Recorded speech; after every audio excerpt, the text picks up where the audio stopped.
Good afternoon, sir. Good afternoon. Good afternoon. Take your seat. Thank you, sir. How are you? Well, very well, sir. All set for the interview? Yes, sir. And is this the first time you have reached UPSC interview stage? Sir, this is my first attempt in UPSC. Very Yes, good. sir. Yes. You are born Sir, I was born in May. 96. 96. Right. We wish you clear this time itself, Thank you, sir. and this becomes your last time you appear. Sir. So you are from Marathwada region of Maharashtra. Sir. Sit in a relaxed way. Sit back. Yeah. Why is Marathwada called Marathwada?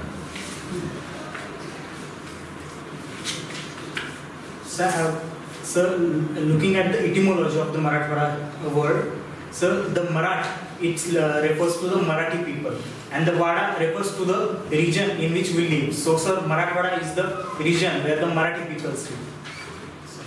So actually the entire Maharashtra should be called Marathwada then. So, that is true. Yeah. Is there any historical reason why Marathwada is called Marathwada? So, sorry, I'm not very sure. Was it the only part of a particular kingdom which was Marathi speaking? Yes, sir. It was a part of a Nizam, Hyderabad Nizam kingdom, and yes, it was the only part of kingdom in which the Marathi people speak. Yes. Where did Marathi language originate? So, Marathi language traces its origin from the Shersa. I'm not very sure about the word, but it was Shersa language, which traces its origin in the Indo-Aryan group of the languages. I'm asking geographically, where did Marathi language originate? So sorry, I'm not very sure. It originated in Marathwada. Okay, thank That you. is the reason Marathwada is called Marathwada. Okay, thank you for that. What time did it originate? So I'm not Who very sure. is considered the first poet in Marathi? So sorry, I'm not very sure. Should anthropology student not know all this? Yes, sir. Anthropology student from Maharashtra. Sir. Yes, sir. Sir, I will look into that aspect. What is the etymology of the word Marathi? Sir, What is the etymology of the word Marathi? so I guess I'd like to take a major guess here. So the Marathi, sir, I'm not very sure. It comes from Maharathi. Okay. Okay, thank you, sir. What is Marathwada Mukti Divas? So the Marathwada Mukti Divas is celebrated on the 17th of the September. So it is the day where the Operation Polo was finalized and the Marathwada or the Nizam kingdom was integrated into the Union of the India. Which was the year? Sir, 1949. Before Nizam agreed to accession, Sir. what was the treaty, if any, between Nizam and Government of India?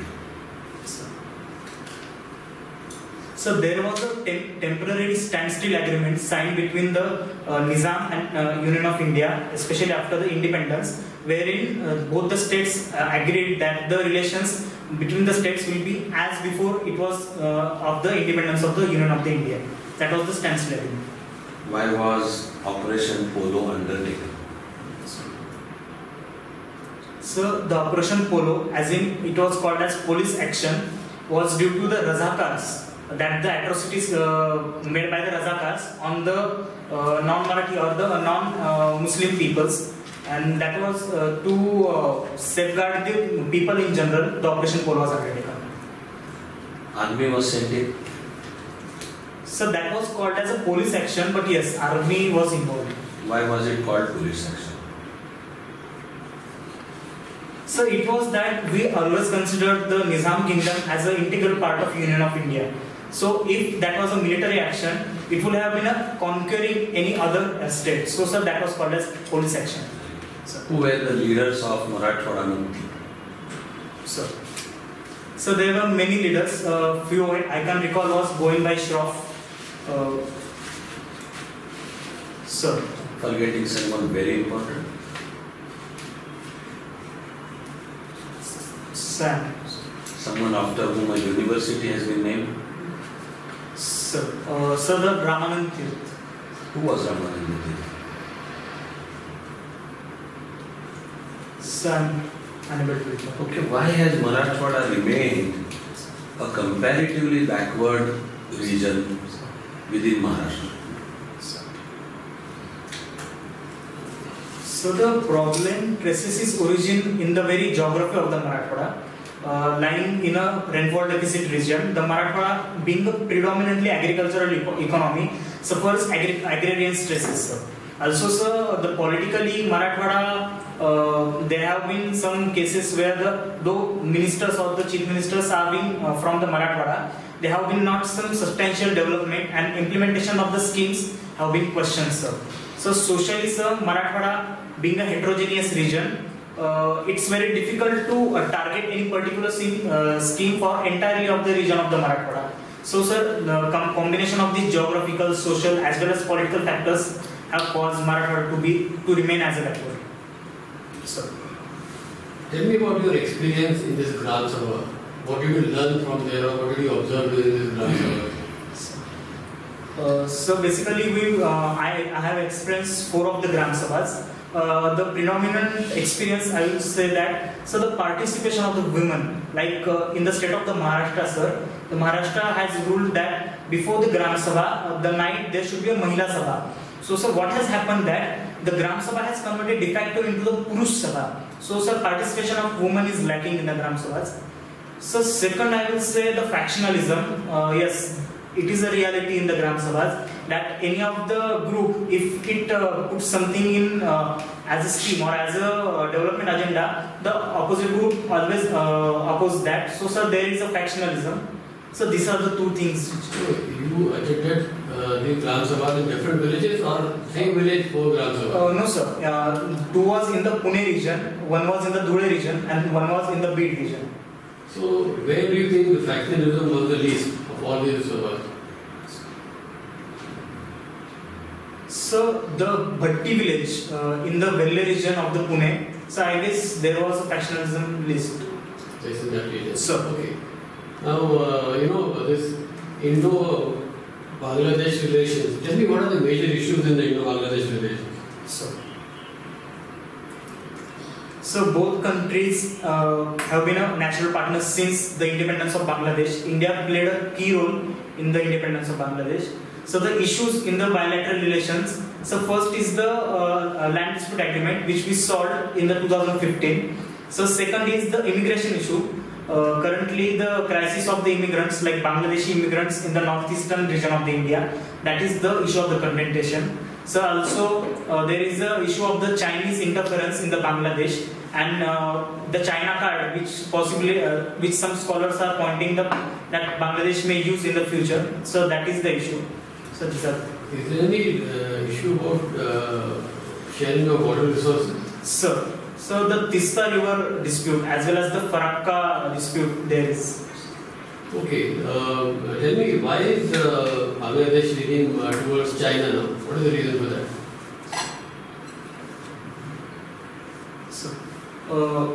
So as we all know, the global dynamics is changing, like the power equations.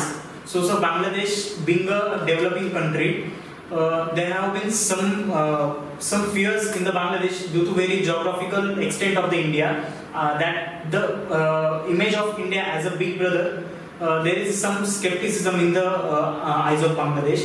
So China, the Bangladesh sees China as a natural partner, as well as the investments of the China and the debt tag diplomacy which is played out by the China. So I guess Bangladesh is attracted towards that. So that is the.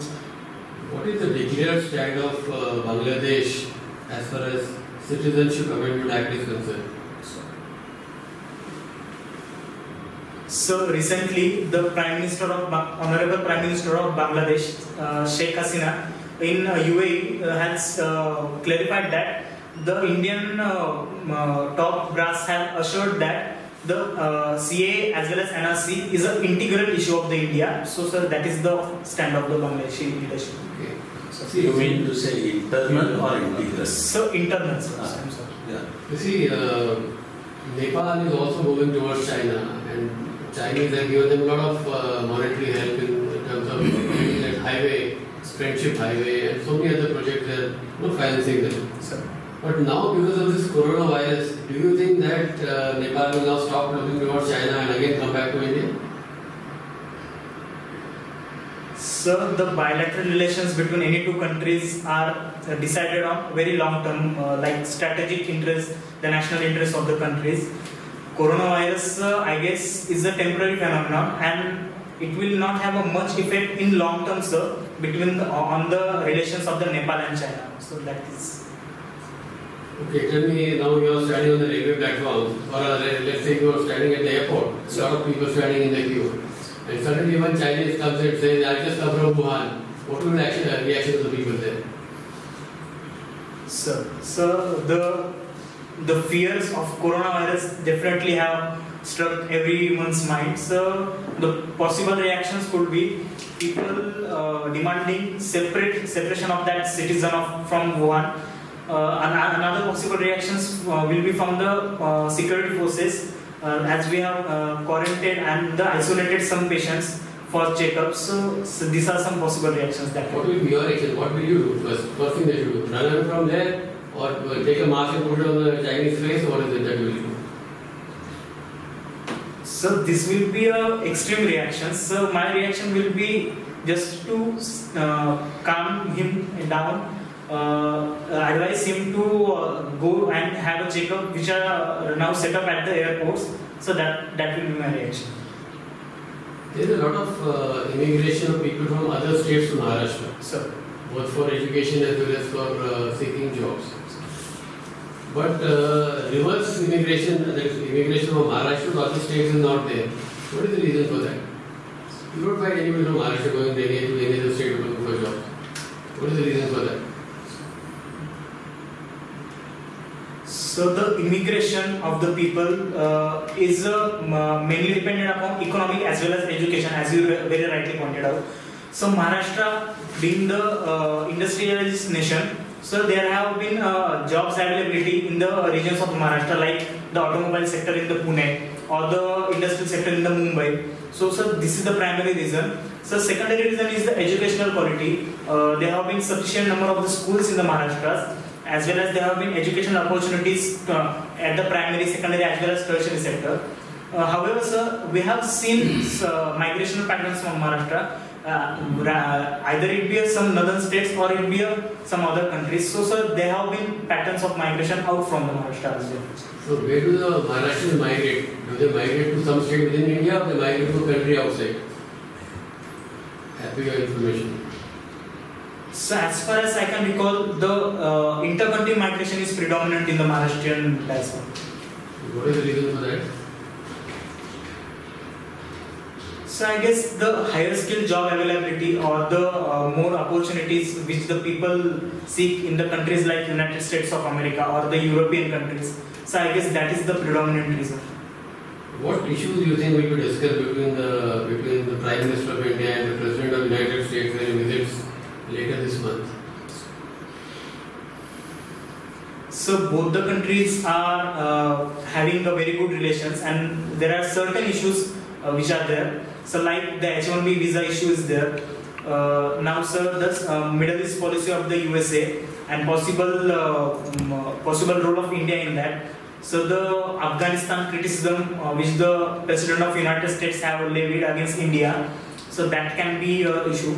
So the Jammu and Kashmir, which we consider as a bilateral issue between India and Pakistan. So the stand of President of United States have been inconsistent over that. So that can be discussed.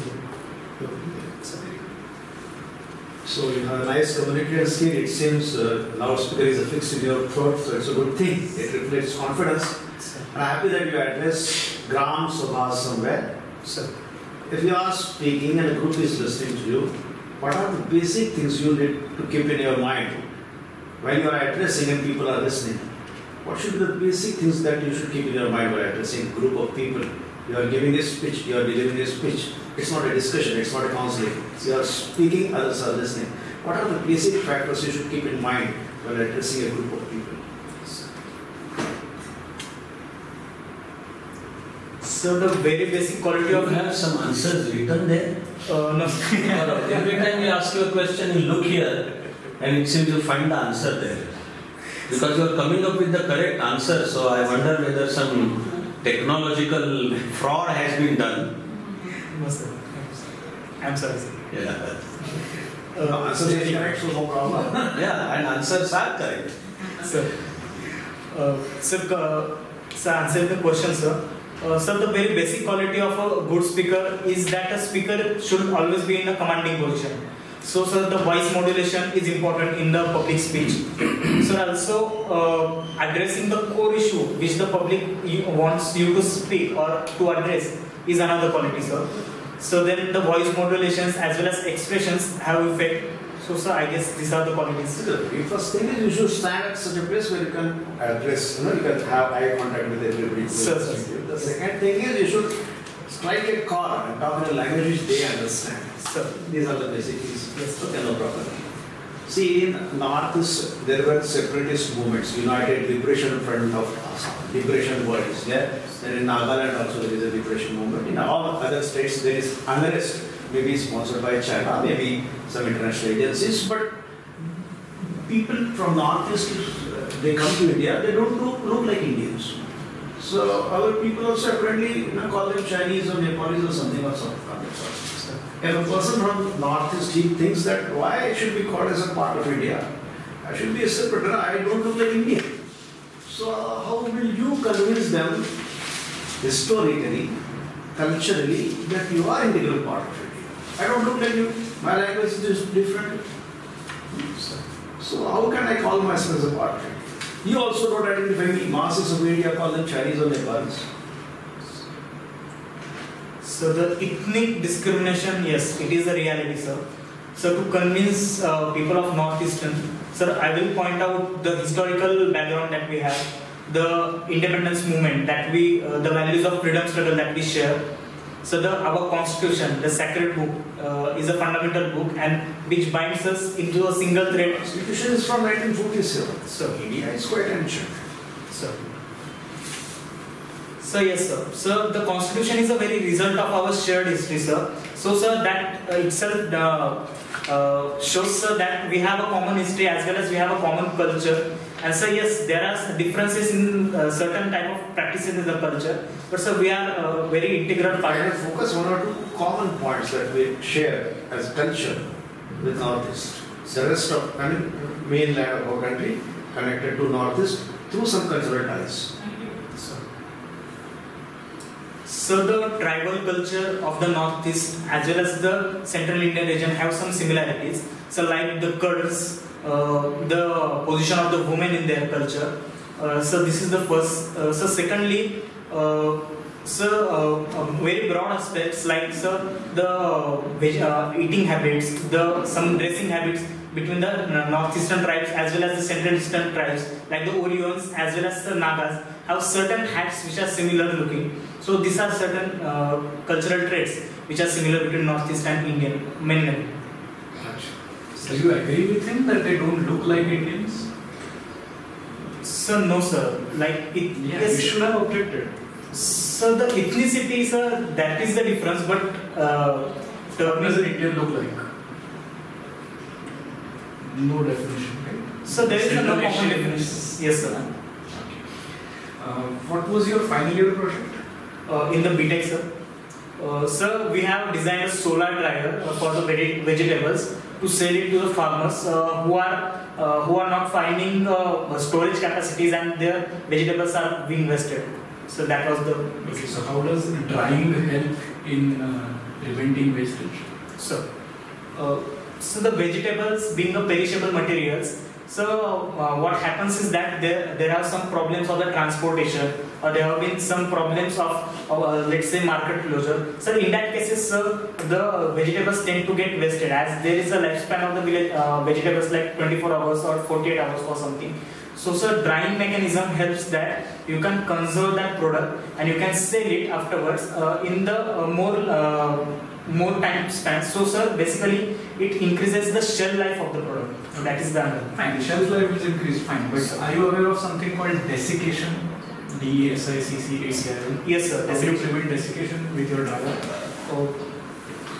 So desiccation, as in, I'm not very sure that how can we relate it to our project, sir.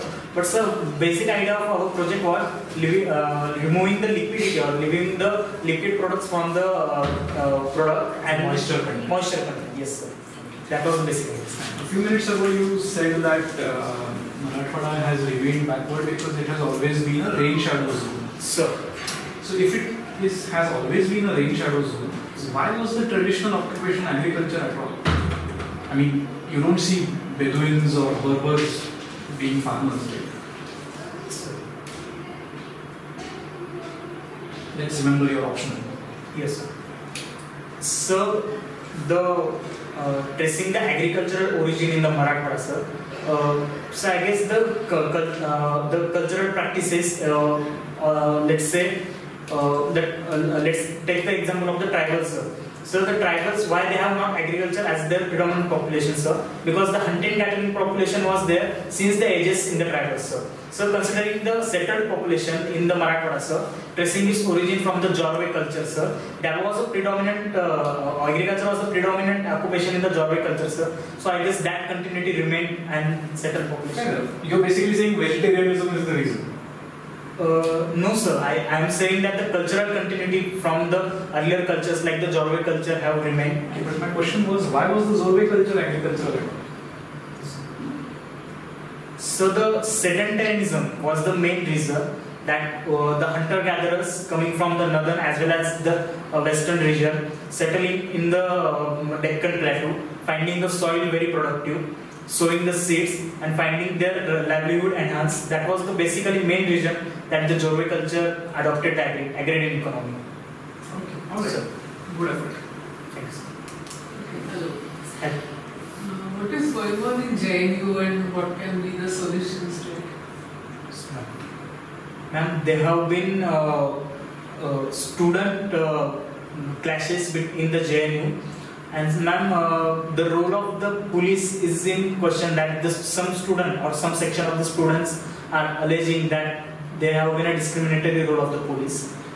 Coming to the measures, ma'am, first and foremost thing that we need to do is the confidence building between the administration and the students.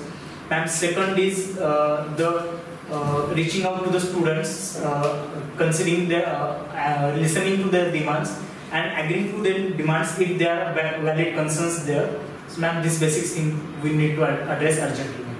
Do you think all the antisocial activities are going on and government is helping or rather having very less fees also, and still the students are not performing up to the mark, and it has been continued for so many years? So don't you think government should do something about it, stop it, or do some reforms there? What is your opinion? Ma'am, I do not agree with the view that the government is supporting an antisocial element, ma'am. Yes, there have been some student activities in the campus, but ma'am, terming any activity as the anti-national or the anti-social activities, ma'am, that will be a very premature statement, ma'am. No, Yes. I didn't say the government supported the, the government started the antisocial No, activity. yes. I didn't say that. Yes. I said there are going on, the activities going on, like many students saying against government, isn't it? So, or against the motherland, or supporting Pakistan, or supporting Islamic religion. Then what do you think? What is the whole purpose? Why government is supporting JNU and the students and subsidizing so much? So what do you think? Is it right or it should be changed? Too much of a freedom of speech. So is it helping in any way? Ma'am, the fundamental law of the land, Constitution, gives us the right of freedom of speech and expression, ma'am. Being a vital democracy as large as India, ma'am, yes, there have been space for dissent in our democracy, and the very incidences that the students are speaking against the government shows the strength of our democracy. that yes, we are not a weak democracy to suppress any dissents, ma'am. Coming to the section of the question about government supporting the institution, ma'am. Ma'am, the support of the government to the institution should not be whether there have been a dissent in the institution about certain policies or certain sections. Yes, ma'am. If there are some voices against the motherland or there have been support for the Pakistan, it should be suppressed, ma'am. However, ma'am, the legitimate concerns of the students needs to be addressed. So, ma'am, I guess that should be done. I would like to ask you, if farming is also a business, why should government help the farmers? Ma'am, agriculture in India, ma'am, it is not a business economy, or like agriculture has not reached its market potentials. Ma'am, government is taking efforts to make it a market profession. Why? Because to increase the farmers' income. So, ma'am, very much government support is needed for agrarian section. That is my view. Your interview with UPSC is on March 24th. 24th, yes. So, tell us about the importance of March 23.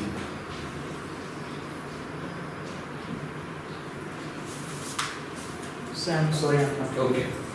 March 27. So, the March 27th is celebrated as International Women's Day. That is. Yes. March 27th? Okay. Sorry, sir. If I use the term Mission Shakti, So, what do you remember? so the anti-satellite test that we conducted was termed as Mission Shakti. That is what I remember. When was it conducted?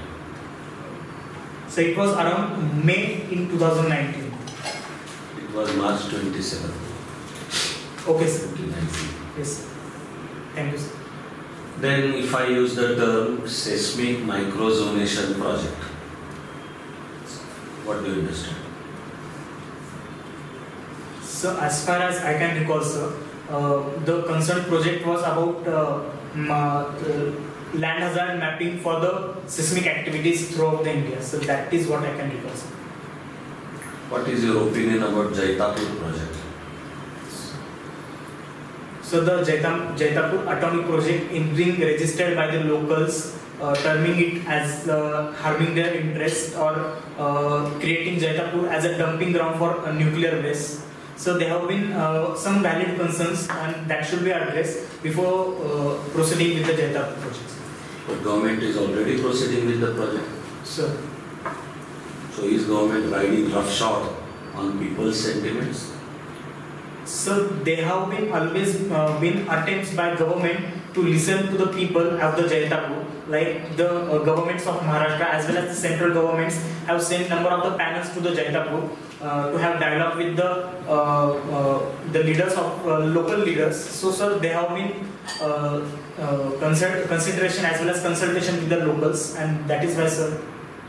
Was cancellation of Nanar the right step? So I'm not able to recollect now. There was a Nanar project. Okay, sir, I'm not aware of. Okay. Sir. Who is a senior citizen? So, as per the Senior Citizens Act 2007, a person who has crossed his 60 of age is considered as a senior citizen. What did you do for them? So, basically, in our college, sir, there was a project known as Atmabodh project. So, what was our objective was that we digital training to senior citizens. As the senior citizen is the very much neglected group in the digital training, sir. That was our basic motive of the campaign. What is Atmabodh? So Atmabodh was the name of the project of the. What does it mean? So Atmabodh is self-learning or self-exploration. And sir, why we give that name to the project was our dean, Mr. Rajesh Dhake, has pointed out that yes, you are going to give the senior citizens a digital training, but in turn you are going to learn very much about your various perspectives, various angles. And yes, sir, that was the basic reason why we named Atmabodh. How do you pursue your hobby of traveling? So traveling? You have written traveling. No, sir. What have you written? So I have written journaling. Journaling. Yes, sir. It's not. So explain the hobby. Sir. So journaling is writing or recording or consolidating your experiences, day-to-day life events, and having a reflective observation about that. So that. What are you going to write about us today? So I will write that it was a very pleasant experience about the interview. It was very insightful. I found many of the shortcomings in my communication skills. You found the shortcomings? Sir, I guess I'm pointing some. For example? Sir, I'm stumbling at some places. I guess that is the. You're not. Okay, sir. That is. So this guy I can write in my journal. Shouldn't you wait for the feedback session until you decide what you're going to write? Yes, sir. Yes. So I would Thank like you. to ask, Yes. can I All the ask best. you? I want No, sure, Yeah. sure. Sir. You mentioned that you learned while teaching the seniors. What did you learn from them? Wow. Ma'am, the fundamental thing we learned that the assumptions that we make in any program, ma'am. I would like to point out one incident, ma'am. There was a woman, a 78-year woman, and she come for our campaign. And after having 10-minute interaction, what she asked was, "Isn't the internet closed in the night?" So, ma'am, that give us the very that shackled us our assumptions, ma'am. That very little assumptions that we make in teaching the marginalized section, and that we can relate to our government policies as well. So that is the basic thing that I learned from the. I couldn't get it. How did it shatter you? She asked you a Yes. simple question that is it because everybody sleeps, so isn't the internet sleeping also in the night? Yes. So how did it bother you? I mean, Ma'am, before starting the project, ma'am, we have unconsciously made certain assumptions that there should be mobile phones to those who are coming to the session. They should know basics of the internet, or they should know how to unlock or lock the phone. That was the assumptions, and every assumption was challenged as we proceed with our Atmogrowth project, ma'am. So that is. thank you. Thank you. All Thank the you, sir. best. Thank you, sir.